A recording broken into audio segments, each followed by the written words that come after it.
ये हमारा क्वेश्चन जो है, ये क्वेश्चन पूछा गया था आपका सीए फाइनल के May 16 अटेम्प्ट में। सीए फाइनल के May 16 अटेम्प्ट में क्वेश्चन पूछा गया था। ठीक है,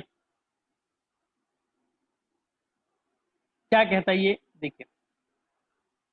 के and company a firm had sold all its assets and liabilities as a slump sale। जब भी स्लम सेल की बात करें तो सेक्शन 50 बी, ठीक है, सेक्शन 50 बी याद आना चाहिए। कब बिका? 31/3/2016 को बिक गया। किसको बेचा गया? एसवीपीसी एंड कंपनी को बेचा गया for a lump sum consideration of 600 lakh रुपए। 600 लाख रुपए में, यानी कि करीबन इसका 6 करोड़ रुपए में अपना पूरा का पूरा बिजनेस के एंड कंपनी ने बेच दिया एसवीपीसीएन को। ठीक है, यहां पर फिर और चीज क्या कह रहा है देखिए ध्यान से।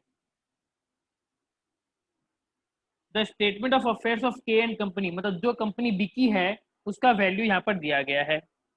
फिक्स एसेट आपको दिया है plant and machinery WDV 250 lakh रुपए। यहाँ पर देखिए इन लैक्स लिखा है। मुझे जरा बताइए आप लोग, क्या plant and machinery depreciable asset हैं? इनके ऊपर डेप्रिसिएशन घटता है?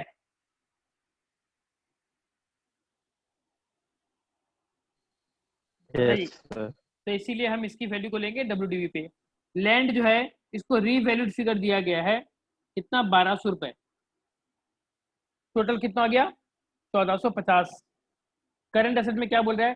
सन्डी डेटर है 380 lakh, cash and bank balance 2 lakh, loans and advances 150 lakh and closing stock 250 lakh. Total हो गया 782 लाख। कुल मिलाकर आपके टोटल एसेट हो गए 2232 लाख। कैपिटल के केस में अगर है लायबिलिटी साइड में है तो कैपिटल आपका है 1627, अनसिक्योर्ड लोन है 25, बैंक बोरिंग है 500, सन्ड्री क्रेडिटर है 8080। टोटल आपका हो गया 2232। ठीक है, देन एडिशनल इन्फॉर्मेशन कुछ बोल रहा है कि the cost of land in March 2005 was ₹100 lakh. आपका लैंड का वैल्यू कितना दिया है यहाँ पर? 1200 लाख। वो भी कौन सा है? रीवैल्यूड। लेकिन यहाँ पर पिछले ही साल कॉस्ट ऑफ लैंड कितना था? 100 लाख था। यानी कि ये 100 लाख से जो 1200 लाख हुआ है, ये जो डिफरेंस 1100 लाख हुआ है, ये 1100 ड्यू टू रीवैल्यूएशन हुआ है और आपको इसको इग्नोर करना है। Then return on value of plant and machinery was ₹200 lakh. ये बोल रहा है यहाँ पर जो डब्ल्यूडीवी वैल्यू ये देख रहे हैं ना, ये आपका अकाउंटिंग का डब्ल्यूडीवी है और इनकम टैक्स का डब्ल्यूडीवी क्या बोलता है? 200 लाख रुपए। तो आपको किसको लेना है? आपको इनकम टैक्स का डब्ल्यूडीवी को लेना है। Then cost inflation index for the financial year 4-5 was 480 and for 15-16 is 1081।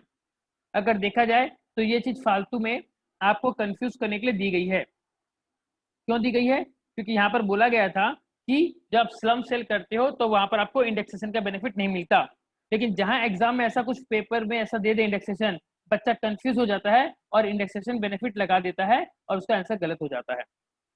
Then stock जो है आपने ओवर वैल्यू किया हुआ है 10% से, मतलब रीवैल्यूएशन किया हुआ है। मतलब यहाँ पर जो 250 देख रहे हो ये 10% बढ़ा के, दिस 250 इज 110%।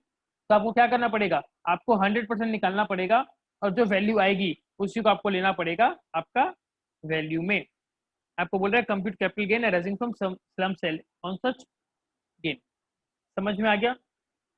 ये हमको निकालना है। बहुत ही सिंपल सा क्वेश्चन है। यहाँ पर एक चीज देखिए, क्वेश्चन में ना एक चीज गलत है। हमारा ये जो इंडेक्सेशन है ना, इंडेक्सेशन वो कितना होगा? 2005-6 का, 2004-5 का। क्या छोड़ दो, इसका कोई मतलब भी नहीं है। ये तो जब यूज ही नहीं होगा तो इसका कोई मतलब नहीं, इसको इग्नोर कर सकते हैं। ठीक है, सॉल्व करेंगे इसको। आप लोगों को क्वेश्चन जी समझ में सर। आया? चलिए, तो देखिए इसका आंसर देखिए आप।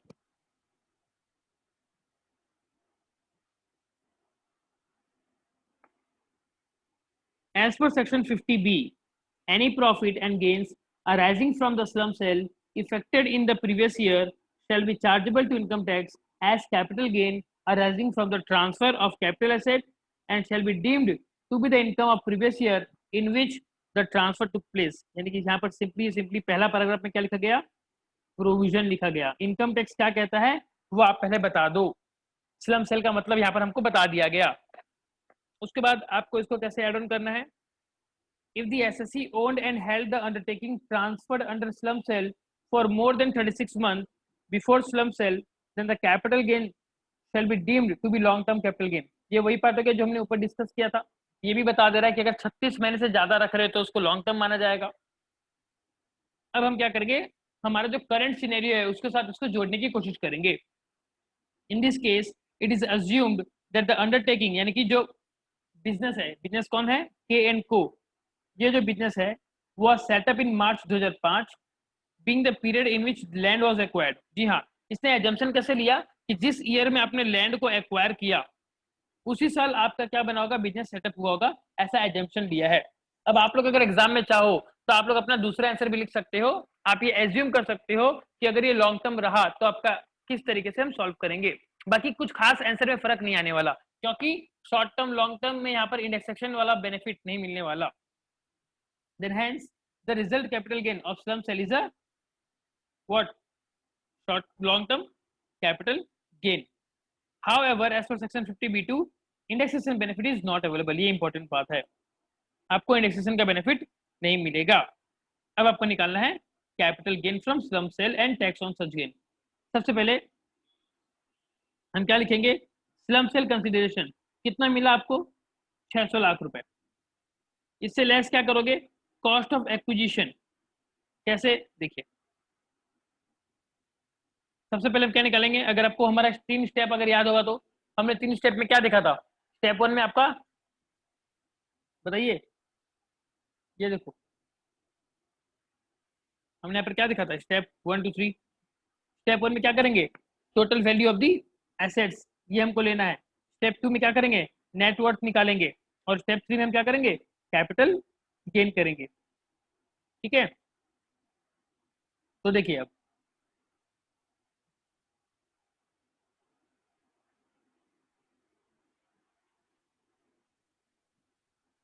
सबसे पहले हम क्या निकालेंगे, हमारा ये हो जाएगा आपका टोटल एसेट का वैल्यू, उससे माइनस कर देंगे लायबिलिटी, तो हमको क्या मिल जाएगा, हमको मिल जाएगा नेट वर्थ। ठीक है, तो देखिए हमने क्या किया, WDV of block of asset, plant and machinery का जैसे इनकम टैक्स कहता है वो वैल्यू हमने लिया 200, अभी हम ऊपर डिस्कस किए थे क्वेश्चन में, ये आपको याद होगा। फिर book value of non depreciable asset, जो नॉन डेप्रिसिएबल है उनका तो बुक वैल्यू हमको लेना है, ये भी हम नोट में लिखे थे। तो देखिए लैंड जो है उसका रिवैल्यूएशन हमको कंसीडर नहीं करना, तो ओरिजिनल कॉस्ट कितना था 100 हमने ले लिया। सन्डी debtor 380, cash in bank balance 2 lakh, loan advances 150 lakh, ये जितना था उतना लिख दिया। यहाँ पर जो चेंजेस हुआ इसको स्टार मार्क बना सकते हो, यहाँ पर चेंजेस हुआ क्योंकि रिवैल्यूएशन वाला पार्ट को नहीं लेना।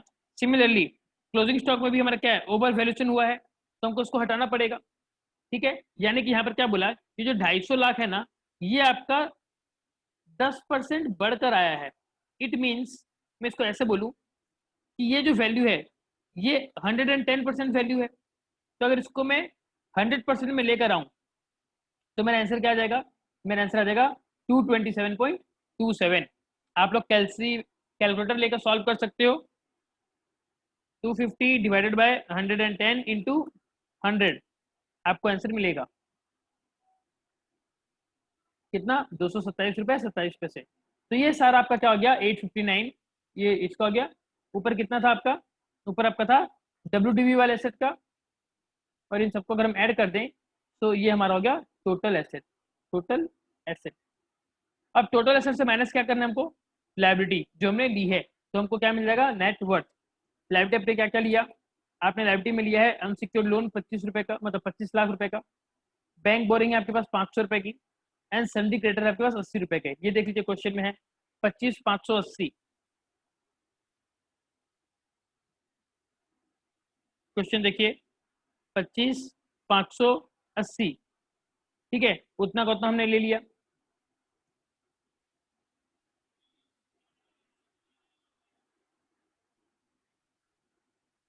अब आगे देखिए, तो हमने टोटल एसेट्स 1059 उससे माइनस कर दिया हमारा टोटल लायबिलिटी टेकन ओवर, तो जो बैलेंस पार्ट बचा 454, ये हमारा क्या हो गया, नेट वर्थ। अब हम क्या करेंगे, total consideration minus net worth ये कर देंगे, हमको क्या मिल जाएगा, कैपिटल गेन। तो देखिए ऊपर हमने सॉल्व किया है, ये देखिए सेल कंसिडरेशन हमको कितना मिला, 600 लाख रुपए मिला। इससे माइनस कर देंगे नेट वर्थ जो हमने निकाला अभी अभी, तो ये जो बैलेंस पार्ट आ गया ये हमारा हो गया लॉन्ग टर्म कैपिटल गेन। अब हमको बोला है क्वेश्चन में कि इसके ऊपर आपको टैक्स भी निकालना है, टैक्स ऑन सच गेन। तो क्योंकि लॉन्ग टर्म है तो उसके ऊपर टैक्स कितना लगेगा, 20%। तो 145 ये हो जाएगा आपका 145.73 जो हमारा लॉन्ग टर्म कैपिटल गेन आया है उसके ऊपर 20%, ये हो गया हमारा 29.146 लैक्स। अब यहाँ पर जो टोटल गेन है ये आपका 1 करोड़ से पार हो जा रहा है, 1 करोड़ से एक्सीड हो जा रहा है, तो हैंस आपका सरचार्ज भी लगेगा 12% का। तो add surcharge since total income exceeds 1 crore, तो भी हमने ऐड कर दिया इसके ऊपर, इस वाले अमाउंट के ऊपर हमने 12% वो लगा दिया, तो हमको क्या मिल गया, एक वैल्यू मिल गई।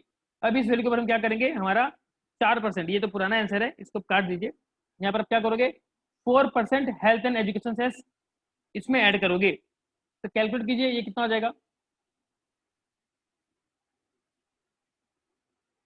कैलकुलेट करके मेरे को बताइए कितना हो जाएगा वाला।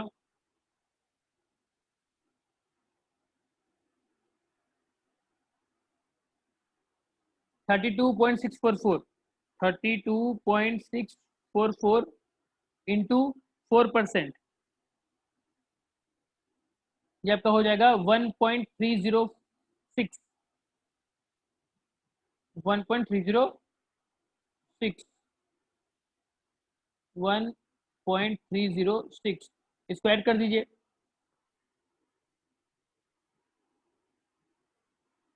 1.306, ये हो जाएगा कितना, 6 4 10 का 0 कैरी 1 5 फिर 6 3 9 फिर डेसिमल 3 3, 33.950,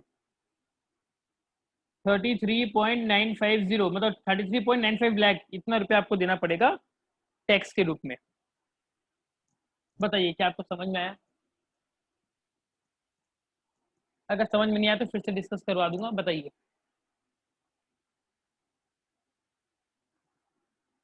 क्या आपको समझ में आया, प्लीज बताइए।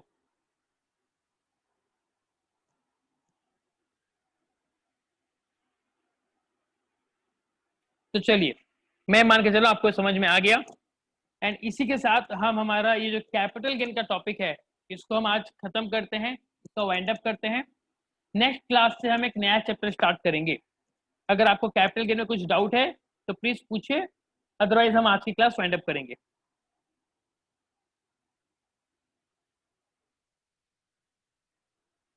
चलिए ठीक है, मिलेंगे फिर नेक्स्ट क्लास में, तब तक के लिए बाय बाय, टेक केयर।